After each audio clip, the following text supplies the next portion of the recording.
नमस्कार शेतकरी मित्रांनो, आज रोजी आपल्या कांद्याच्या प्लॉटला 40 दिवस पूर्ण झालेले आहेत आणि 40 दिवस पूर्ण होत असताना आज आपण कांद्यासाठी डोस घेतोय. तर आपण इथं माल टाकायचा आपल्याला कांद्याला, तर आपण इथं माल काय घेतोय मग आपल्या सर्व शेतकऱ्यांच्या कांद्याच्या आता लागवडी काही झालेल्या आहे. काही शेतकरी अजून पण लागवडी करताय, काही शेतकऱ्यांचे 20-25 दिवसाचे कांदे झालेले.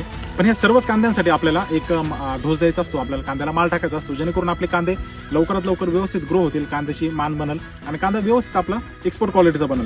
तर आज इथं आपण मग कांद्यासाठी कोणता माल टाकतोय, आपण इथं आज पॉलिसल्फेट घेतलेलं आहे.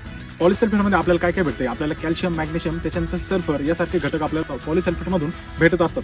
त्याच्यानंतर आपण इथं काय घेतलंय, प्लांट ग्रो प्लस घेतलेलं आहे. आपण इथं ग्रीन गेनचं प्लांट ग्रो प्लस घेतलंय, जेणेकरून आपल्याला याच्यात काय भेटणार आहे, आपल्याला याच्यात अमोनो ऍसिड्स भेटणार आहे, इमल्सिफायर भेटणार आहे, फ्लुइक ऍसिड भेटणार आहे, यासारखे अन्य घटक आपल्याला या प्लांट ग्रो प्लस मधून भेटणार आहे. त्याच्यानंतर आपण इथं मायक्रोन्यूट्रन्स मध्ये पण आपण एक फॉस्टरजी घेतलेलं आहे, की जेणेकरून आपल्याला ह्या सगळ्यासोबत मायक्रोन्यूट्रनची गरज असते. आपण इथं मायक्रोन्यूट्रन पण घेतलेले आहे आणि याच्यासोबत आपण 14-25-14ची एकरी आपण एक बॅग घेतलेली आहे आणि शेवटला आपण याच्यात एक युरिया ऍड केलेली, की जेणेकरून आपल्याला नायट्रोजन याच्यात पाहिजे, आपण युरियाची पण एक गोण ऍड केलेली.